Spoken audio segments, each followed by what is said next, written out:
But anyway, so yeah, so I mean, I think our little town has like 3,000 people in it. We're a little town, like 2 stoplights, No, 3. We have 3 stoplights. We're very bougie. So Three stoplights. That's we got 3 amazing. stoplights. We're very bougie. Very So fancy with your stoplights. very But okay, fancy. so in your town of Michigan, where are you sourcing all these Funko Pops? Are they coming from conventions? Are you ordering them Uh online? I ordered a I'm few of them, some of them online, some of them at the local Walmart amazing. or we have Meyer here, which is Yeah, no, I know Meyer. Yeah. okay. All right, so we have a Meyer in town. I go to the Meyer, but a lot of these I get at Comic Cons and things. So That's there's really cool. 2 that I frequent. So every year there's a show in Monroe, Michigan, south of Detroit, just north of Toledo, called the Monroe Comic Con, and there's always Funko dealers there. And I every year I help run the panel room there. Oh, So that's cool. Yeah, so you're so that are they inviting you because you're a great moderator, which I know you are, or are they inviting you because you're a great customer, or both?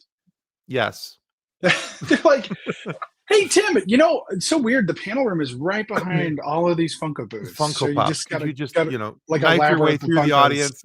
Spend some money along the way. Yeah. Could you stop over Um, there real quick? Yeah, yeah, one year. I had a similar experience with like D23. I had to stop going because Disney would send us for work, and oh my God, I would, especially when Lorcana hit. I am, it's bad. Like Yeah, it's really bad. I get it. I do. Because between Monroe Comic Con and the Grand Rapids Comic Con, Oh yeah. yeah, I spend far more money than I should have. Like one year, one of my team members here for the FSF podcast, I bought so many Funkos, she got a discount on hers. So That that's amazing. That's really yeah, something. my wife didn't really think so, but it was fine. I'm like, it's fine. It was Oh Comic Con money. That I wasn't playing with house money. That's Comic Con money. We're good. yeah. Uh, My big thing is it's a tax deduction. It's part of our work. exactly. My And so I accountant kept makes it telling my work. wife, I'm like, it goes on the wall behind me. I'm pretty sure I can count this off for something. Yeah, office decor for no joke. Absolutely. Yeah, and I And that's even what we're here went to and talk about. Tax advice. That's absolutely. Why wouldn't we? Um, trust yeah, me, an actor with financial security. That's yeah. This is good let's for get right everybody. on that. And H&R then I Brock. went and did the thing that is the worst named thing that Funko ever did. They allowed you to pop yourself, which is just such a stupid name. It's No horrible. comment. It's exactly. No comment. The So, Funko people are lovely, but Go Funk Yourself was right there, and I feel like oh that would have yeah, been way better. Go Funk like oh, Yourself. I would have loved to go funk yourself. I'm not even gonna play. Yeah, no, So really. Like if you're gonna get that close to it, just say it. Just get there. right, Yeah, unfortunately we had to part. We have it's my temporary studio space. We're building a new studio in our yeah, on our property here, but my Funko collection had to go out to the vintage market because we're in Woodland Hills, and so there's an amazing vintage market out here off of Topanga. And okay. my son was born, and it was basically the baby or my Funko room. So we decided, baby should have his own room. Well, hey, at least baby didn't get dropped off at the fire station. So That's true, or put and packaged into one of those jumbo Funko boxes. he was too young to pop himself. So Oh my God, that's funny. Well, what's funny is like, because I do a lot of conventions like as a performer, and yeah, you end up with a stockpile of your own characters, and there's nothing more.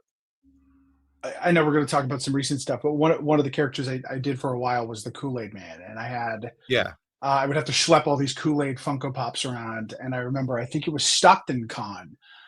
Something had happened where like the overhead compartment on one of the flights, they were small planes, couldn't store them, so I had to sit next to someone on an airplane with about, I don't know how many would fit in a Tupperware, like 25 Kool-Aid Pops, and everyone's wondering, like, it's because it's not a bunch of different ones. It's just all the same one. The Kool-Aid Yeah. Man. Like, what's the story Yeah. there? Yeah, and You and you and like that Kool-Aid? Oh yeah. but I was like, not at all. Well, and it did. I mean, Kool-Aid was a really fun role. It obviously was a character that he didn't talk a whole lot. So I'm really, really excited to be able to talk about playing Leatherface, another character who doesn't talk a whole lot, just so I can show range. I'm just Oh kidding. yeah. But No, you the Kool-Aid Man was an interesting one because the burden on you is always to do the voice, especially because it's just 2 words. right. So I had to stop doing conventions just for Kool-Aid at one point because I'd come home from the weekend and I will have said, "Oh yeah," like upwards of 500 times a day. Oh, for sure. Easily. Yeah. And to Easily. the point now where I don't even like I actually edit out saying "oh yeah" in my vernacular so that someone doesn't ask me to do it. And it's not it is That's not like fair, a man. like a jaded bitter thing at all. It just is like I'm just so triggered by having Well, to say it sure, so many yeah. times. Well, and I relate that to like we had Sam Witwer on the show Oh, quite a while ago. who? Sam Witwer? Oh, I'm just kidding. I'm a huge Yeah. I love Sam and his Darth Um, Maul is incredible. yeah, but when we had him on the show, so one of the things I used to do is we used to um ask people to help us introduce the show, and they would always be like, so I've been like, hi, I'm Brock Powell, and you're listening to the FSF podcast. Well, we also come to realize that nobody could say popcast, and they all say podcast, no matter what I put up on the screen for them to read. And so after a while, I was like, screw it, I'm not going to do that anymore. But when I had Sam on the show, now for a while, he also until they brought Ian McDermott back in to redo all the lines. When Star Wars Rebels came out, he was the voice of the Emperor. I did not know that. Yeah, so he did it for a little while, and so I Wow. knew that he had voiced, the Emperor for a little bit, Yeah, and Palpatine. he was going to be, yeah, Emperor Palpatine. He was going to be episode 66. So I asked him in Palpatine's voice to do Great. execute episode 66. Yeah, great. And that was his introduction. And he was like, "Oh, thank you for not asking me to do Maul. Everybody asked me to do Maul." Oh, I'm sure You know, Kenobi, screaming Kenobi. the That I Kenobi mean, scream, absolutely. it's I so would, iconic. But to think that, even as a fan, I would be tempted to ask him to do it. But to think that we're the first people to ask him to do it on the fly, right, and that's the it's thing, yeah, yeah. But I mean, yeah. I would have absolutely loved for him to do the Kenobi scream. Are you kidding me? Oh my god, Well, I would have we'll giggled. always have rebels. Oh, absolutely. Because do I still have it on? Uh, I can't believe I would have actually removed that from here because that seems like something I wouldn't have done. Huh. Okay, never mind. Oh, here it is.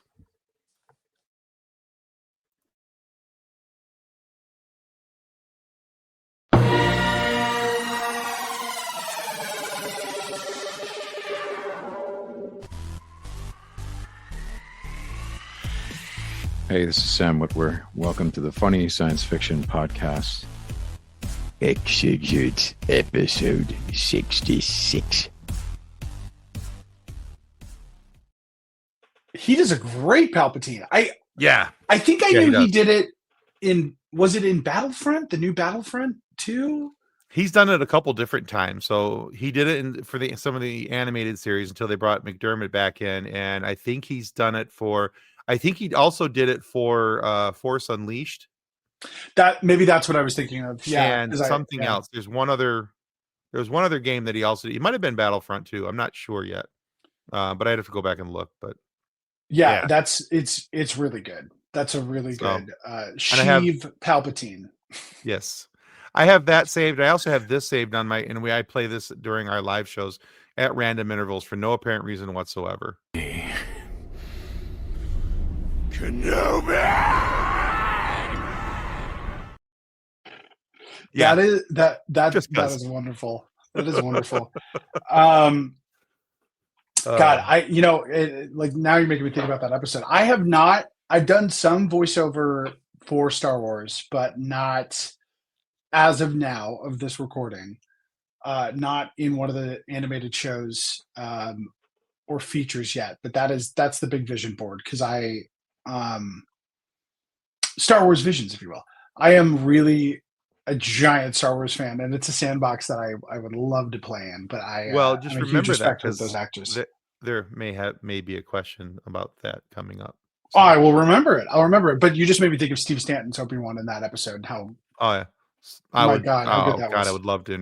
I would love to talk with Steven Stanton. That Do you want? dude, He's in the other. Do you want me to? Should I go get him? And yeah, absolutely. yeah, okay. This is fun. I'll get Steve. Yeah, one day I would love to sit down with Steve. I have a great appreciation for some of the things that he's done, the voice work that he's done. And I mean, his fingerprints are all over Star Wars. He's done my gosh, so much. so many, So and much. and Yeah.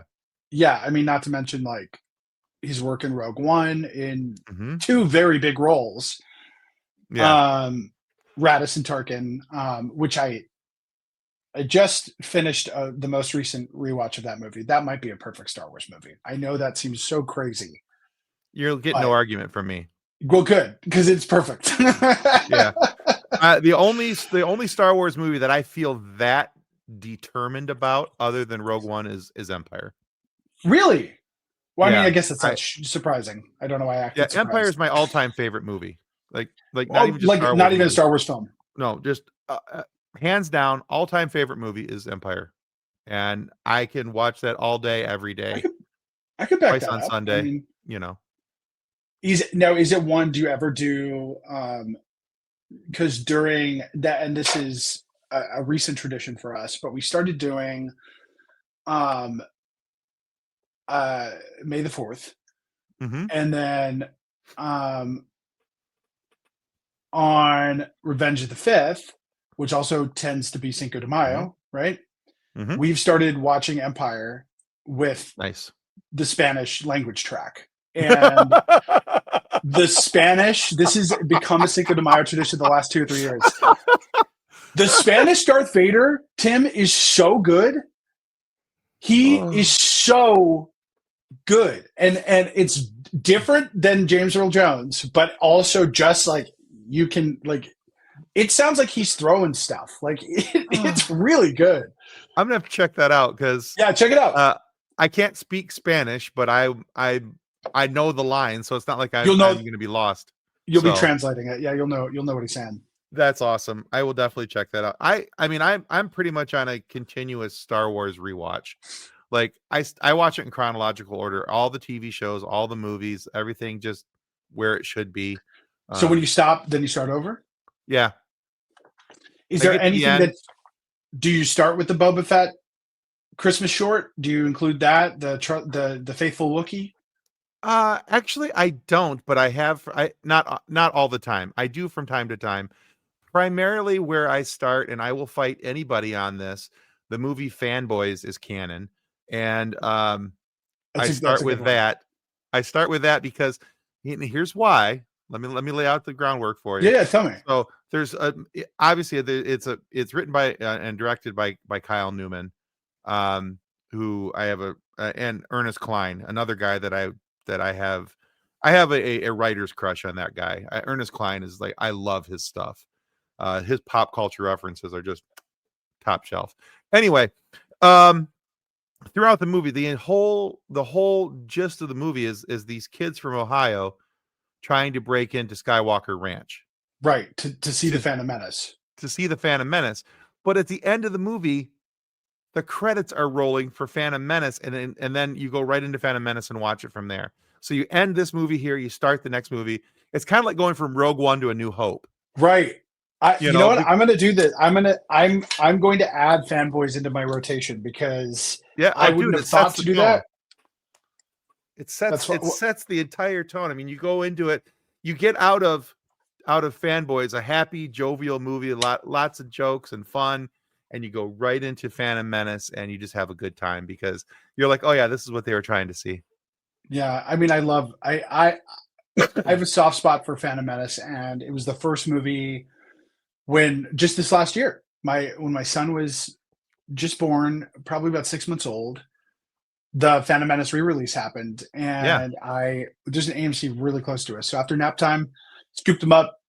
I was like, he's got to have a bottle anyway. Put headphones on him, and he sat. I think we got we got into the theater during the Naboo part, and I just watched his eyes, just like this is, which is my favorite scenes are the Gungan scenes, and obviously the pod racing super fun. But Sure. yeah, give me the Gungan scenes and then the last 30 minutes for the Battle of Naboo, and I'm happy. Nice. So 25 years ago, when that movie came out originally, 25 or so years ago, whenever old it was. Anyway, my son was 4 months old, and that was the very first movie I took him to. Look at that. We have that in common. That's really cool. Yeah, we went and sat in the back of the theater, and while he was awake, I propped him up so he could see everything. Yeah, and yeah. then he fell asleep and drank his bottle, and he was gone for. He was so good at the theater. We took him to all kinds of movies when he was little. Ours is to Bridger, my son Bridger, which is Ezra Bridger. Nice. Was the reason I was like, okay, we're gonna do that. My wife came up with the name, and she was like, oh, and my head was like, this is great. I could tell Dave Filoni someday I name my son after Ezra Bridger. This is great. And so, yeah. Now this is pod racing. Exactly. Yeah, he's great in movies, and we just went and saw Toy Story. Re-released. It's his favorite movie, and it's almost 2 now, and he really understands it. Like it's they cut away, and he'll be like, "What? Yeah. What?" Because he doesn't say the Z on Buzz, so we'll go, "But Woody, but," and like Woody's like a one word, like a diphthong, like, right? Woody. Yeah, you brought me on here to talk about my son, right? Because that's all I want to talk about. I'm cool with that, actually. Honestly, it's incredible.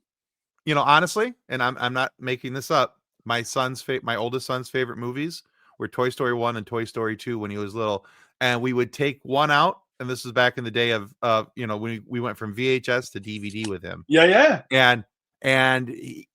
We went from Toy Story 1 to Toy Story 2. He learned we taught him how to take them out, put the new ones in. That's amazing. He was addicted to those shows. Can I say this? 2 is maybe better than 1. I think so. I think so. The baby prefers 2, and I just watching them back to back. Yeah, I do too. I mean, I know what kind of crunch. Did you read Ed Catmull's book, Creativity Inc.? He was one of the co-founders of Pixar. So he talks about that. It's really kind of fascinating. He talks about that particular movie and like how the sequel happened and what that was, what that arrangement was like, because Pixar wasn't in the business of doing sequels. Right. Yeah. They definitely struggled with the story, I think. I mean, initially, and then they talk about it, but there's something about it that the characters feel more realized, even though there's more characters, the moments are more specific. And, you do need the first one, of course, but my favorite Star Wars movie is Return of the Jedi. Okay. All-time favorite is Return of the Jedi. I love Phantom Menace. I love the prequels. Return of the Jedi. Same thing with Indiana Jones, Last Crusade. I love the third. I usually love the second sequel because I love Last Crusade. It's such a good one, right? But the characters are so established, and then you get to take them out of the playset, and that's kind of how I feel about Toy Story 2, which is like we already have this. We'll introduce a couple more, but then flip it. So I have a grandson now. You have what's your grandpa name? Are you Pop? Are you Papa? Right now I'm Papa. Papa. Okay. I'm Papa. Papa Tim. Amazing. I'm Papa Tim. And so this is my grandson. This was a year ago. I bought him his own Woody. Oh my, that is so special. Is your grandson a redhead? Red tones for sure.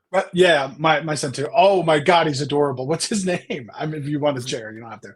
His name is Lucas. Lucas, as in George Lucas. I had a feeling. My son is also a Star Wars fan. My other son, now his name is my oldest son's name is Parker. Peter. But I wish I would have thought about that when I did it. I just like the name Parker always. But then my middle son's name is Nolan. But his middle name is Harrison because I'm a Harrison Ford fan, and she wouldn't let me use the name Han anywhere. So, and Han's my favorite character. So, was it? Yeah, excellent. Yeah, so it was a no-brainer. So Nolan Harrison. Yeah, it's a great middle name. Yeah, absolutely. So yeah, I've been having fun. Every time my grandson lives about 2.5 hours away from me right now.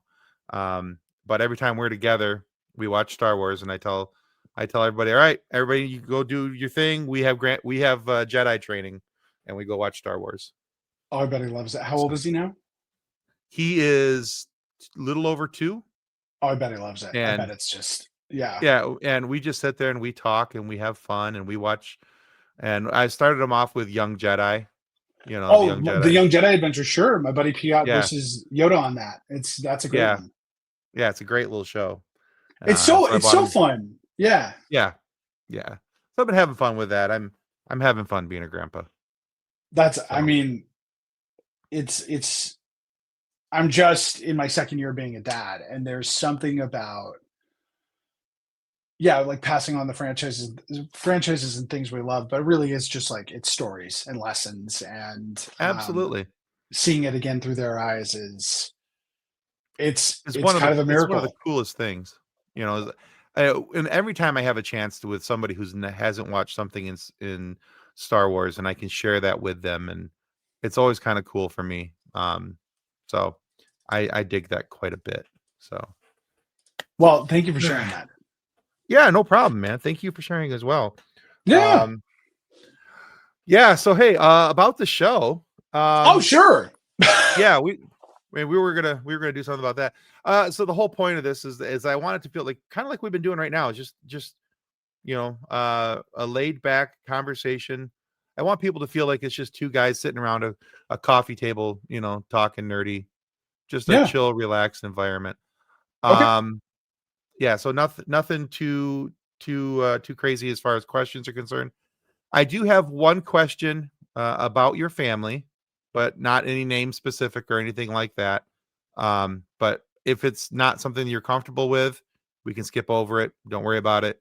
It's Yeah. it's nothing like I don't name your wife or your child. Just I'm asking about your family You can ask about structure. my family, of course. Okay. Okay. Well, I always try to make sure. I'd rather That's very sweet. I just hey, in this day and age, I want people to feel comfortable. Yeah, You yeah. know, No, our son is minimally online. There just was no way with our work, to not have that for sure. um For sure. have that Yeah. there. But we do try to, just be mindful of what, but his name's out there, and so I'm not worried about any of that. Okay. Well, and again, that's why I do Yeah, I try appreciate to it. show some caution. So okay. So the way the show works is I'm going to take you off screen for just a moment. We'll do a introduction of you. I'll bring you back on. We'll run through some questions. You'll know that I'm getting ready to wrap things up when I tell you I've got a silly question that I need to ask. And that's kind of just the clue that hey, we're going to start piping this thing down. The Cool. very last question I will ask you is where can people go to find out more about your work, whatever. Yeah. And then so if there's something that you want to share or we haven't shared or you want to just double down on something, take all the time you need there. My time is your time. Okay. I really appreciate Um, that. Yeah, can do. yeah. And then the very last thing, we'll say goodbye to the audience. Just please don't hang up right away because we need to make sure because we're uploading as we go. I just Oh, sure. need to Yeah. see where we're at on that. Okay. No worries. I'll wait. Yeah. You're All fine. right. Cool beans, man. Anything else before we get started? No, I'm good. All right, cool. One last step. I just need to make sure that I have your permission to use your name, likeness, and any information you share here, understanding that the FSF podcast is the owner to the rights of the content for this interview. Absolutely. All yours. All right. Yay. Legalese is out of the way. Okay. All right. Here we go. Taking you off screen. Fix my screen. And you should still be able to hear me. All right. Cool. All right. Excuse me. All right. Let's do this thing. In 3, 2, 1. Hello and welcome back to the FSF podcast. I am Tim. I am your host, and this is your reminder that you are now watching and or listening to a show that is made by nerds for nerds. So welcome to our Nerdatorium. Our guest today in the Nerdatorium is an actor who performs in front of the camera and behind a microphone. Now, his vocal work can be heard on shows like Mickey Mouse Clubhouse and also Mickey Mouse Funhouse. Those are both a thing, and it can be equally confusing, but a little bit of Google time, you'll figure it out. But he's also been on Phineas and Ferb, Hamster and Gretel, Avengers Mech Strike, and now amongst others. But most recently, if you have Netflix, you may have seen him on a show called Monster, the I think it's Gein Story. I can never remember how to pronounce it. He'll correct me when he gets out here. But he plays Leatherface in that, and Gunnar Hansen on that Netflix series that dropped on October 3rd. So we're going to talk to him a little bit about that as well. Please help me in welcoming Brock Powell to the FSF Podcast. Welcome to the show, Brock. Hey, thanks so much, Tim. Really great to be here. I am a nerd, Yeah. so I'm quite excited about this. Yes. All right. I'm excited to have you here, and we're just going to jump right into it. So the first thing I always like to talk to every single one of my guests about, Brock, because for two reasons. Number one, I like to know what makes people tick, why they do what they do, why they are in the area of entertainment that they're in, all that type of stuff. And then also, I'm a nerd, and nerds love origin stories. So in the origin story of Brock Powell, what made you decide to get involved in the entertainment business? It's so funny. I mean, I don't think there was any one moment. I was raised by my dad was a salesman. He ran dollar stores, and so I grew up moving a lot, and a lot of my early interactions with other people were built around pop culture, watching movies, TV. My dad would try to create some sort of normalcy. You know, when I would move to new schools, I had a hard time making friends, and so at the time that I was growing up, Pokemon and things like that were really big, and so pop culture kind of became like my cheat code. Transformers, any of those things, I could make friends that way. And so because my dad was a salesman, there was a lot of time that I was left alone watching TV with my sister. And so I watched a ton of movies, you know, showed her Chucky way too soon. And she was a doll collector until the age of 6, and then that was it. But as far as as far as my upbringing went, childhood could be rough in some moments. There were, some parts of my childhood that were tough.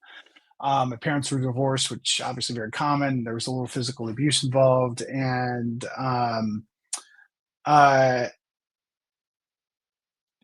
one of the things that I would normally say when I talk about this is I remember that part when my parents were divorcing. I didn't feel close to either parent, and things were very heightened, and I felt like I couldn't make mistakes. And I remember watching cartoons, Disney Afternoon, stuff like that, and where you would see these role models of these cartoon parents, be it like on the Rugrats or Goof Troop and Goofy. Yeah. And I can get back to that later, but Goofy specifically was a really big one for me. And the idea that you could have these parent figures just sort of laugh things off and make mistakes and things were okay. And I think part of that really came from I was neurodivergent. I was diagnosed with ADHD very early on, and later on found out I also had autism, which turns out is not super uncommon, but is at the time was not something that, the spectrum, even back in the 90s, was not as understood as it is now. And so there were a lot of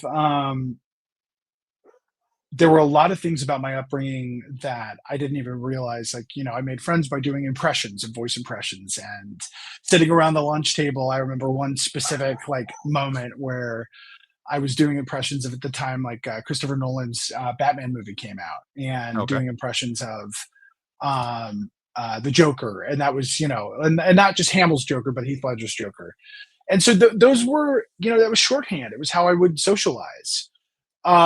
It's also, my connection with my dad was movie based. And so, did theater a lot growing up, and then went to college, got a degree in theater. And then was sort of trying to decide, at the time, if I was going to go into teaching, because that's something I'm really passionate about and something that I do now as a voice actor, a voice artist. And sorry, I'm typing to ask my amazing wife if she can bring the dogs in, because they are barking like crazy. So I'm sorry for hearing that. But it was one of those things that I always feel more comfortable on stage than in an audience, and I think that that's something too that later on, realizing that there were some neurodivergencies and anxiety as a result of that, I felt more comfortable having a script or a character or something to stick to. And so from, I would say, the age of 7 on, I was always in a theater show, and then, Hmm. working my way up to regional theater and all that stuff. So when I got my degree, I wanted to go to Broadway. That was the dream. And the one, because I mentioned, I had a background where I'm from Vegas mostly. My family's from the Midwest. My grandparents are from Wisconsin. So there's no one in the family that was connected to show business. And my party trick was I could mimic things. And so I remember at a young age, my grandfather would have me go and reenact Monty Python sketches by myself for his church Nice. group. But I would have to edit them on the fly. Even though I was 9 years old and I knew the naughty words, I couldn't say them at church. So it was, stuff like that. And, led into in high school, I started doing stand-up comedy at 16 and started like emceeing events, and I performed at casinos, I performed at the Riviera, I did things at a very young age. And I thought that was it. I thought this is great. And then I went to college, moved out to Los Angeles, and I had really wanted to play the genie. That was the dream. I wanted to play the genie from Aladdin in something. And at the time, the musical Spectacular was still at DCA, and they had open auditions. And not that everything is born out of trauma, but this was the reason I ended up going into voiceover. I got out of college. This was my dream role. And there was a particular director who was working at Disney at the time. I don't think he works there anymore. But the musical theater side of it, and also for the cruise ships, because they were moving Aladdin to the cruise ships. And I remember auditioning for this, and I could sing and I could do the impressions, and it was everything that I wanted. And I made it to the final callbacks. And the director sat me down, and it was maybe the 4th time I'd auditioned for him for this part. And he was like, if you want to know why you're not getting the part, I'm going to tell you. It's because you're too fat for my stage. You're too heavy. I can't put you on my stage. You're too big. So you sing, you can act it, you're funny, you're too big.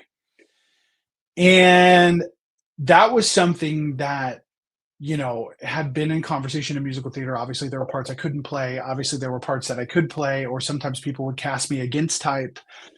And I remember that moment because it was such a big dream of mine. I was walking out of that room and thinking to myself, like, I never want to be told I can play a part based on how I look ever again. And it was at the Debbie Reynolds studio, where it was a dance studio where a lot of these auditions would be held for Disney performers. And I was walking out, and there was a sign that said, "Do you want to voice a Disney character?" And I thought, this is great. And it was for Turtle Talk with Crush, also a Disney California Adventure. That was my first voiceover job, was being Crush in the theme parks, and my life has never been the same. So one bad Disney experience turned into an amazing Disney experience. And I would say the experience was with the person, not with the company, but it was one bad experience on the same day led me to the rest of my life. And awesome. so it still is something that, I'm now opening the door back into on camera and doing more of that. And obviously is something that's still very much part of my dream, and part of my career. And this Netflix project came, and it was just one of those moments that right in time, it was meant to be. So, that's how I got here. That was really long-winded. I'm sorry. No. The long answers are good answers, bud. It's amazing to me. I see a lot of myself in some of the things that you were saying, because you're talking about home life when you're younger. My parents were also divorced when I was about 6. There was also some physical abuse in the house.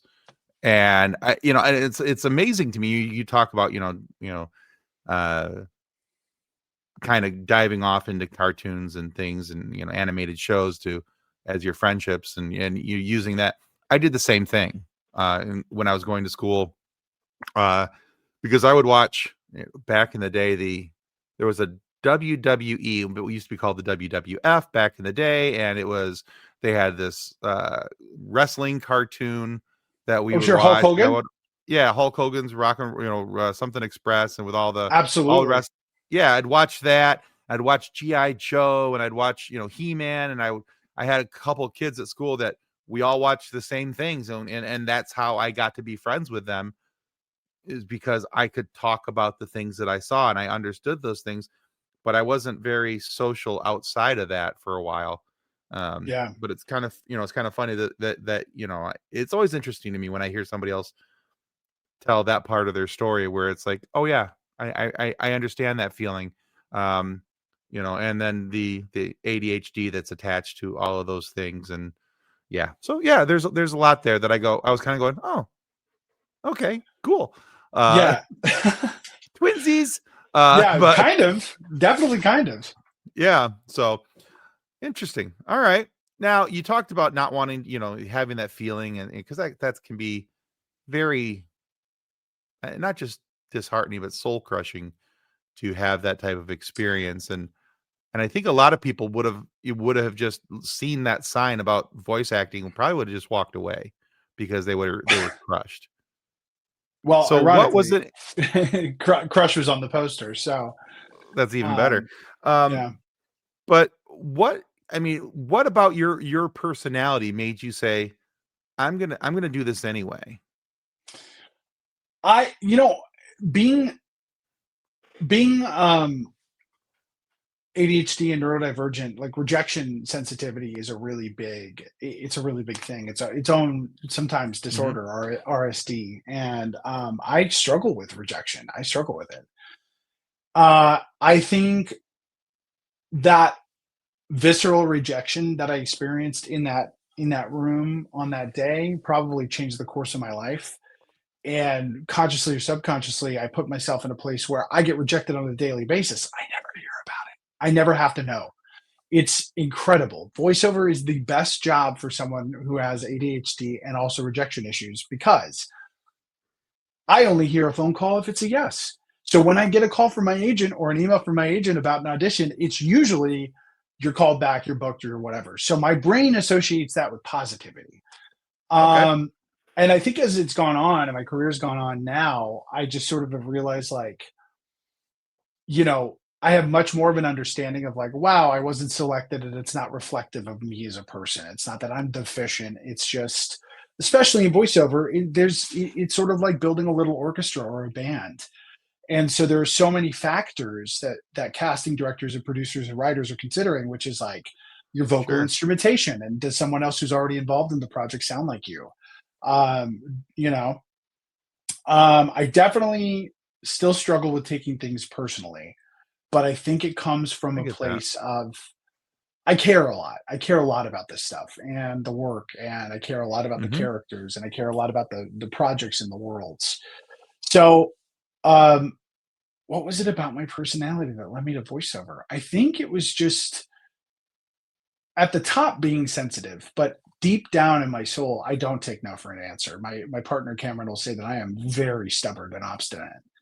And I think it kind of lit a fire, which was, if someone tells you you can't do something, and you really know in your heart, like, one, you are really meant to do it and able to do it and should have a shot at it, you're going to find a way to carve your way out. And I think that's what I did. I think I just sort of, this was the avenue, this was the open door. As my granddad used to Hmm. say, like, go for the open door. And I don't agree with that analogy all the time, but in that moment, it was an open door, and it really did. I met and made friends through that audition, through that job, Nice. that I still work with on a daily basis. Very cool. All right. So, Brock, whether you're working in front of the camera or you're behind the mic, both of those things require obviously acting ability, and they're going to flex your acting muscles, so to speak, in different ways. But there's also some disciplines used for one that you might not use in the other. How does one help the other? Like, how does voice help on screen, or does on screen help voice? It has mostly impacted my ability to listen. It used to be that some voiceover roles you would record together or have ensemble recording. Especially, it was kind of on the way out anyway, but after COVID, you don't have the other person's lines. So a lot of the acting that I do for voiceover, if the other person hasn't recorded already and I can't listen to their playback or their selects, I have to imagine the conversation. So I think it's improved my ability to listen because I'm really trying Okay. to respond to something. Acting is reacting. And so if you don't have a moment before or even just a general idea of what your character's feeling is about what you're responding to, it just kind of words in the void.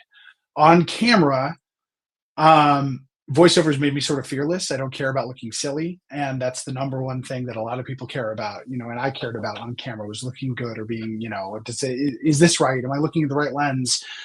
And so much of voiceover is collaborative where you're trusting your directors, you're trusting your producers, that I have just sort of learned to give that control up, which is I'm trusting that the person behind the microphone in the booth, behind the camera in Video Village is getting what they need because it is totally their job and within their role to let me know if I'm not delivering what they need. So once I've released that control, I just focus on delivering the moment and, like I said, trying to respond and really be present on like what is it the character's reacting to. If it's not in front of me, making sure that I'm imagining that. Okay. Very good. All right. So let's talk about some of your on-camera work. Okay. We talked about it in the introduction. You mentioned it during your original answer, but let's talk about Monster. Yeah.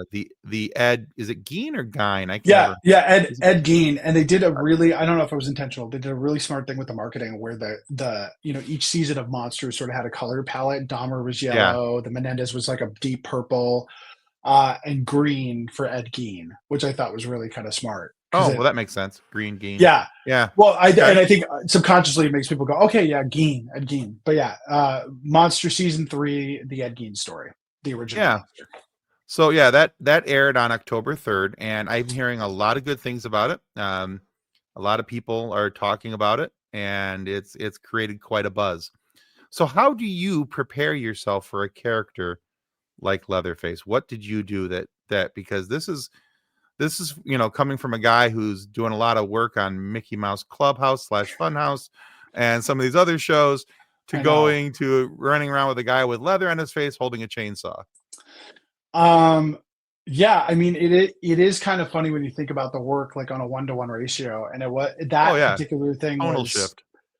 I mean, I have to shout out to my publicist and the PR team at Netflix because they were like, "Hey, so for this, we're probably not going to connect because I've done shows on Netflix, I've done voiceover for some shows that are coming out that maybe we don't include Mickey Mouse Clubhouse Plus in this PR push." It's like that's probably a good idea. But I love all these characters. It also is one of those things that like I'm so lucky to not be limited by the types of material I do. Like even in voiceover, I get to do stuff for kids. I voice the Frog, Neptune, and Baby Einstein, all the way to a bunch of other Disney stuff. And so a lot of my work can be viewed for kindergartners. My son can watch all that. But then my video game voiceover work and some of my other stuff, Right. and anime, and recently I was in Predator, Killer, or Killers. Baby's not watching that, right? So Yeah. I'm very lucky that even though the medium can be something that people think is for kids, it's got a wide range of material and audiences. Oh yeah. But getting ready for the Leatherface role, I mean, it was physical. It was a physically demanding role, carrying a chainsaw, running. But it was about the same amount of research I would do, for a legacy character, any sort of character I've done before. You want to, when you're paying homage to an actor that's originated a role, I have a couple of them here. Gunnar wrote a book called Chainsaw Confidential that I ordered right away. A documentary came out about Gunnar around the time that I got the part called Dinner with Leatherface, and it's got interviews about his friends and people that knew him and little bits of archival stuff of him. And then just watching the movie and watching the film and studying his expressions and his reactions and his physicality and how the shoulders were hunched and, where the tongue would go left to right when Leatherface has this very specific like tongue thing that he does over these prosthetic teeth, right? Like, so I just allowed myself to be a student for a couple of weeks. And then on the day, they'd have the movie queued up because they were also matching the DP of that film. Yeah, I think the preparation and also the mask I wore was a near perfect replica of the original mask. Bob Burns designed it for the movie. In our show, it was Noah Rivers and AFX. And once that was on, that was kind of it. I mean, you really do have that costume piece that's just so, even just tilting your head was creepy. I would be sitting, in between shoots with the mask still on because sometimes a little too hard to get off. So I would just be sitting there and I'm not looking at anyone, my head's tilted, and someone, a camera person would come by and be like, sorry, man, you're creeping me out. Could you look over there? Or we'd be around the heater and I'm in the Leatherface costume and you just kind of forget that you're wearing this thing, and I'm over 6'4". And so I don't think of myself as an intimidating presence, but when you're channeling that and also just have all the apertures and all those things, it's kind of hard not to, you're scaring people just walking around. Just go to craft services. Was I in the apron getting barbecue at craft? Absolutely. 100%. Leatherface had a rib. I'll admit to that under oath. Do you guys need help cutting anything? I got to change that. Yeah, I'm pretty good. It was fun. That was fun too. The crew made that really fun because everyone that day, those days that we shot, they wanted to be there. They knew that we were doing the movie within the movie thing, and these were fans of Texas Chainsaw Massacre. They were excited about it. And oh wow, yeah, it was cool. I mean, there was one scene where when you get a chance to watch it, or if folks haven't watched it, there's a few moments. Really nice moments, but we're doing from the movie. There's a scene where Leatherface is chasing down Marilyn and her brother Franklin in a wheelchair, and there's a really iconic kill that we got to recreate, which was awesome. But all that running and all that all that stuff was real and practical. That was all. We were at the Disney Ranch. They shot Back to the Future 3 there. The superior Back to the Future film, my favorite one. You and I were talking before we started recording that I love the third one. I love Return of the Jedi. I love Last Crusade. I love Cowboy Back to the Future. But there we go. It was cool to be out there. When you're in the environment too. I mean, I think that's the biggest difference for me. Isn't the material or the process? It's the collaboration and having the immediate feedback of 45 to 60 people. Right. Voiceover is a very isolated process. Even when we're recording, there's maybe 5 people. One, someone's on Zoom. The director's maybe on the other side of the glass, but that's half a dozen people. On camera, you have a literal village of people that are responding to your performance and watching you do your thing. And it's electric, nothing like it. All right. That's very cool.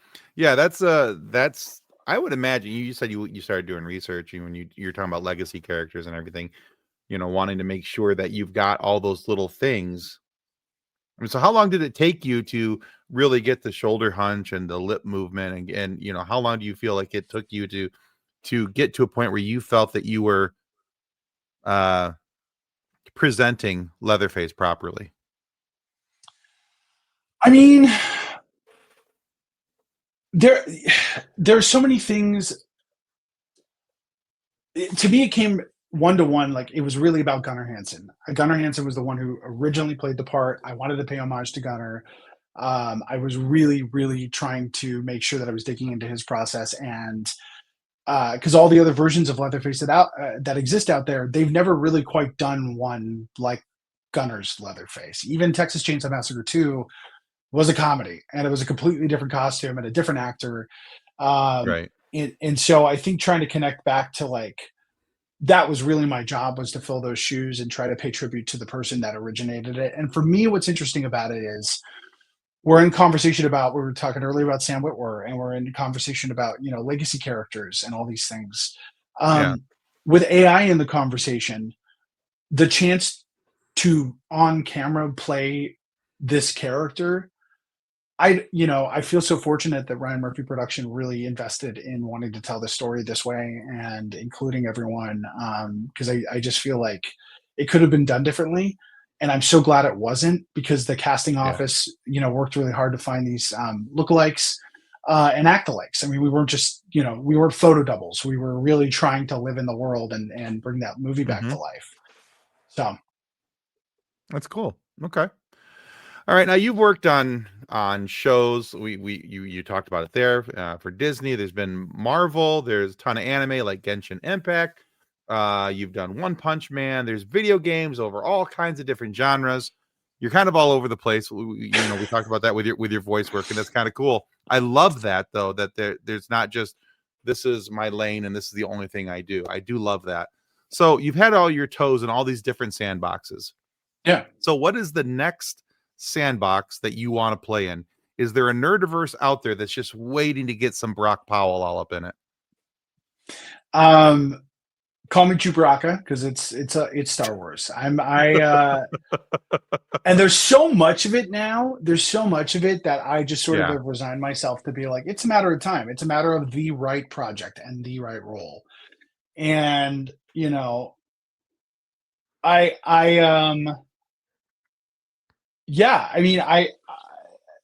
there is nothing quite like Star Wars media because it covers the gambit. I mean, you were talking earlier about Young Jedi Adventures, and I think, like, I remember I love the Ewok movies. I loved Caravan of Courage. Yeah. I didn't know those weren't, they were direct to video. I didn't know what that was. So I love a Star Wars story. I'm a huge fan of the Tales from. Oh yeah, those are interstitial great stuff they're doing. It is so they're great chasers. They're wonderful connective tissue. Sometimes they are random stories with characters that you didn't even think needed and they had a moment. And that's the kind of stuff that I would love to do. And I do a lot of creature voice over. One of my early jobs was sort of creature doubling or being alongside D. Bradley Baker on Milo Murphy's Law and a couple other projects. Oh wow, yeah. So and obviously through that, like I've also, learned secondhand from, or second tentacle from Frank Welker. And I'm a great admirer of these artists for creature vocalizations. And another realm of what I was saying earlier with the AI is like, that is a realm that could easily go away, if we're not careful to preserve the craft. So Absolutely. Star Wars droid, Kawaki and Monkey Lizard would be a dream. That would be a dream. And if I had to pick like an iconic character, like I'd love a crack at, I 3PO. I just have to go with my gut. Like I would love. I mean, there is no touching Anthony Daniels' performance, but a C-3PO-esque role or a protocol droid that would be something else. Okay. Yeah, I haven't had a chance to talk with Anthony Daniels, but I have interviewed Chris Bartlett, who does him for live appearances and TV show appearances and things like that. Yeah. He did Lego Masters, right? Didn't he do the Lego show? Yeah. Chris is amazing, and he was a lot of fun to talk about that kind of stuff with. That's amazing. I mean, that's amazing. And again, that like this is going to outlive us all. That's the amazing part of this. For sure. We're talking about Leatherface. We're talking about Star Wars. It's just a blip in a moment. And, it's so, I would mention earlier Piat, who stepped into Yoda for Young Jedi Adventures. And another voice actor is a good friend of mine, known him for years and does an incredible job bringing that character to life in a way that that's great. Is perfect for that show. It's fun. It's fun. And none of the things we love are going anywhere. So that's also kind of the cool part of being a working actor right now is like the chances, like, you'll get a script. You're like, wait, is this a reboot? Is this the Snorks? And then you're like, oh, what? I've not read, just for NDA purposes, I've not read on the Snorks, but I would. If the Snorks was back, I would be there in a heartbeat. There you go. Yeah. Yeah. I have told people multiple times that I have nothing on the horizon that will get me anywhere near a Star Wars show. But if I could just get my name in the credits somewhere, end of the bench, guard of the water bottle, whatever, towel boy, I would be pencil sharpener, Dave Filoni's pencil sharpener. I'm happy to have that personal title. But yeah, I would some way, somehow that's like the life dream. I mean, I also write for a website called Couch Soup, and Oh, okay, yeah. and I've written a lot of Star Wars about a lot of Star Wars stuff there because that's, they always say, write what you know. I'm like, well, I know I'm a Sure. nerd, and I know I love Star Wars. So and I have a lot of unfettered opinions. So there's also that. So uh they just kind of one just kind of flows into the next. But anyway, all right, well, cool. Star Wars it is. We'll put that out there. Throw it If we against the wall, must. maybe see what the universe has in store for you. Okay. Yeah, well, and I'll tell you what, when it happens, you're my first interview. I promise. I'll reach out to you and I'll be like, hey, remember that thing we talked about? We got to talk about Yes, it. please. Cool. I'd love that. That'd be awesome. Yeah, it'll happen. All right, very cool. All right, so we talked about this a little bit pre-show about your family. Now you and your significant other, who is also an actor, you guys have a child together. And so how do you personally balance your time, Brock Powell's time, so that you can be a good partner, a good father, and a good working actor? I love that question. I'm still answering that. It starts with none of this is possible without the right partner. None of this. And Right. Cameron and I are in a very unique position because we're both actors. So sometimes you'll have an actor, an actor in the family, and someone else has a regular job or a steady job. We are both.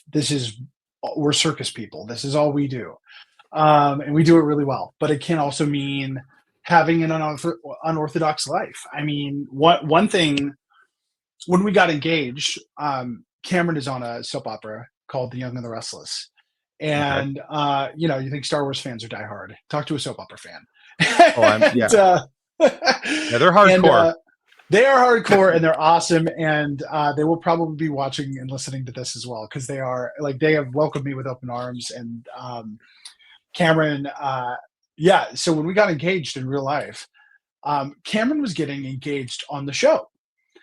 And CBS requested that we did not announce our real life engagement until the episode had aired of her getting engaged on television, so people didn't get confused. That's crazy. So that's what I had gotten into.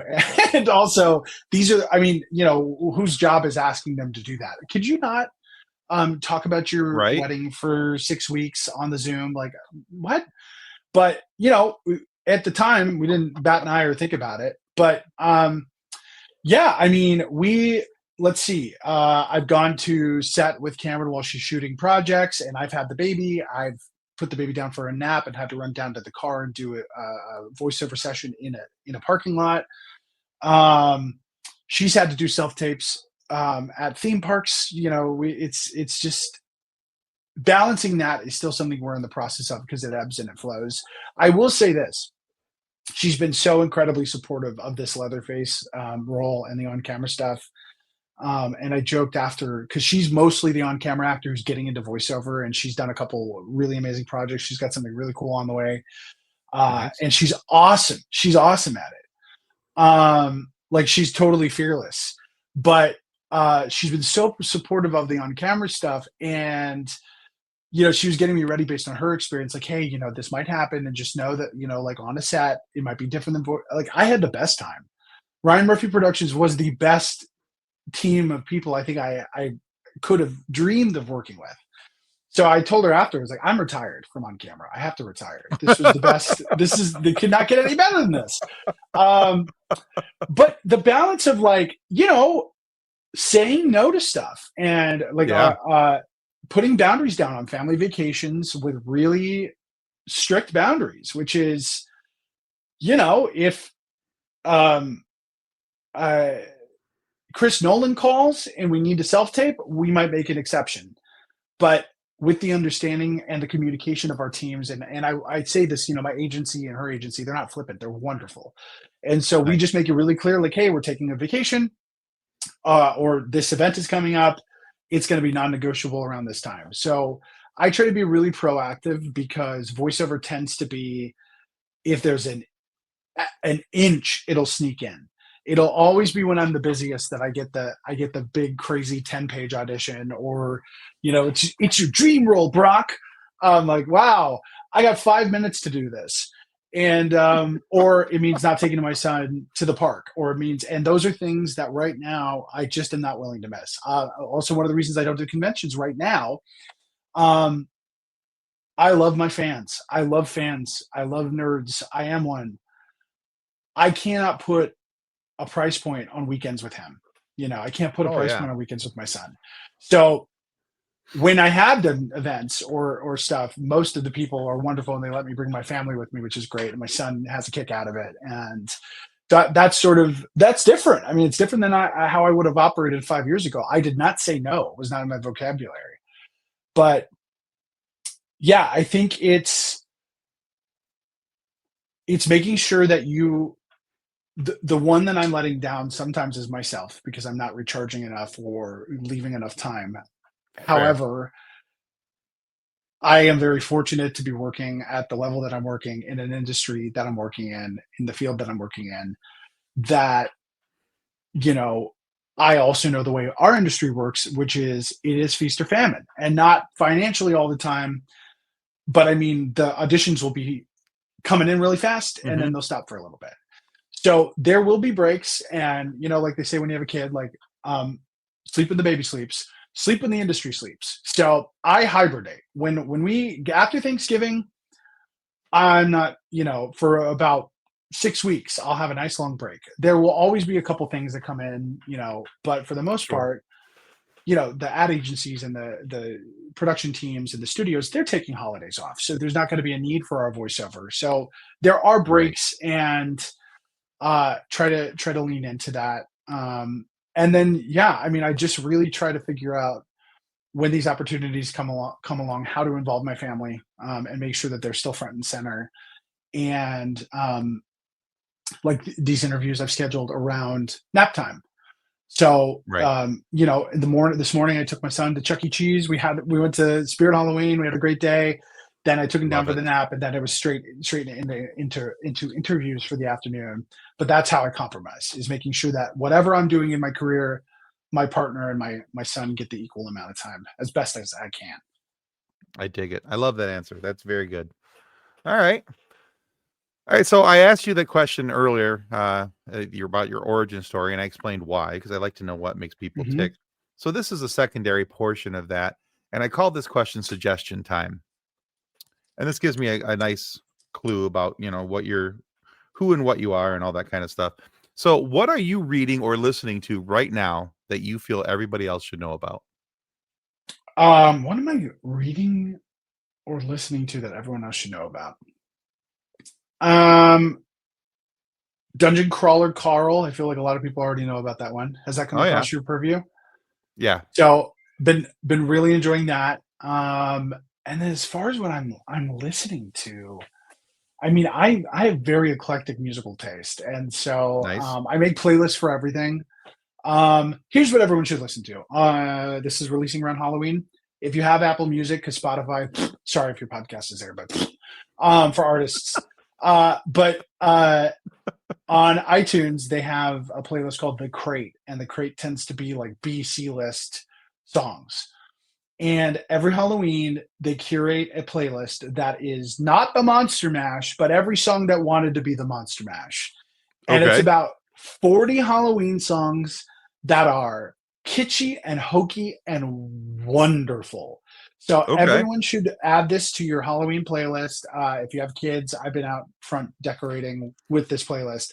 It's just really super fun. And you'll be like, what is this? Like, Dracula sings instead of "I want to hold your hand," I want to bite your neck. I don't know however he does it, but he's in the thick Lugosi accent. Love it. It's fun. So yeah, listen to the on Apple Music, listen to the Halloween version of The Crate. Read Dungeon Crawler Carl. I might be getting that name wrong, but I think you're right on that. Yeah. I've really enjoyed that. I was shocked at how much I enjoyed that. It's a little Hitchhiker, little Ready Player One, and then just enough D&D for, the gamers out there. It's come across my purview. I haven't started it yet. That's one that I read by listening to things on Audible. So Here, I'll give you this. So my buddy Jake Green, who I love, he's one of the voices for Poe Dameron for the Star Wars Lego stuff. Okay. He's amazing. You should absolutely have him on here because he's a hoot. But he told me when I told him I was reading this, he was like, stop reading the book. And he's like, listen to the Audible. He's like, because that, I guess it's fully produced. I unfortunately, once I start a medium, I need to finish it that way, and then I'll go to the audiobook. But Jake had said that's the way to do it. So just if you need any encouragement. No, that's great.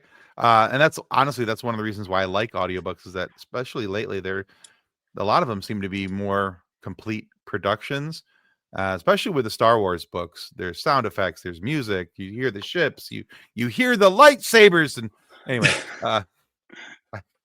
it's not just some guy going, yeah.